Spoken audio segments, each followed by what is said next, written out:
Jake Sullivan talking about on immigration, the need to have a consistent and continued message to communicate to migrants that the border is closed right now. We saw Ambassador Jacobson. He says there has to be a message on the airwaves and in that region as well. If you want to send the message to migrants that the border is closed, shouldn't President Biden be the one who is clearly delivering that message? Well, he did do an interview with Univision about 2 weeks ago and made that absolutely clear. And I certainly expect he will look for the opportunity to do exactly that.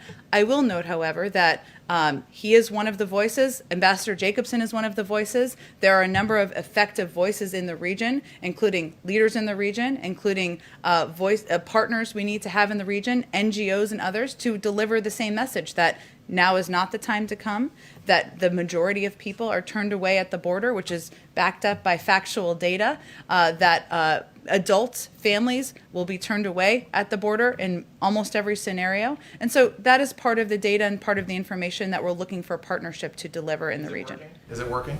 Well, again, Peter, I think we know, we've seen the numbers that CBP puts out on a regular basis. We know there are more children under the age of 18 who are, of course, coming across the border.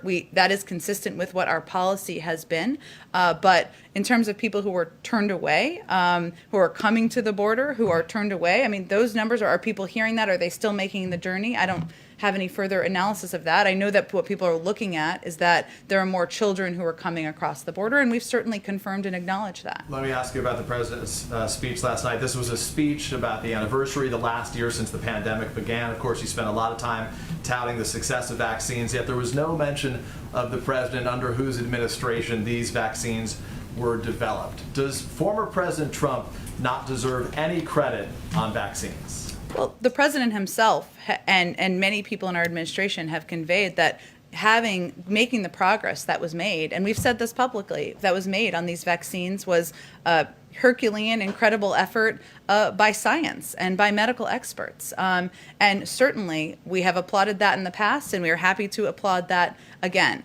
But I would say there is a clear difference, and there are clear steps that have been taken since the president took office that have put us in a trajectory that we were not on when he was inaugurated. And leadership starts at the top. It includes mask wearing. It includes acknowledging there's a pandemic. It includes getting a vaccine in public. But even more importantly than that, it includes putting in place an operational process that can ensure that we have enough vaccines to vaccinate Americans, enough vaccinators, enough vaccine locations. None of that was in place when the president took office. And certainly that's on distribution and the like, but on the development of the vaccines, it was Operation Warp Speed that was invented, executed, initiated under the former president. So in the spirit of bipartisanship and unity last night, as opposed to the first comments which spoke about the denials in the first days, weeks, and months, why not just say, with credit to the previous administration and the former president for putting us in this position, we are glad that we have been able to move it forward? That is an excellent recommendation as a speechwriter, but the president has spoken to it in the past. He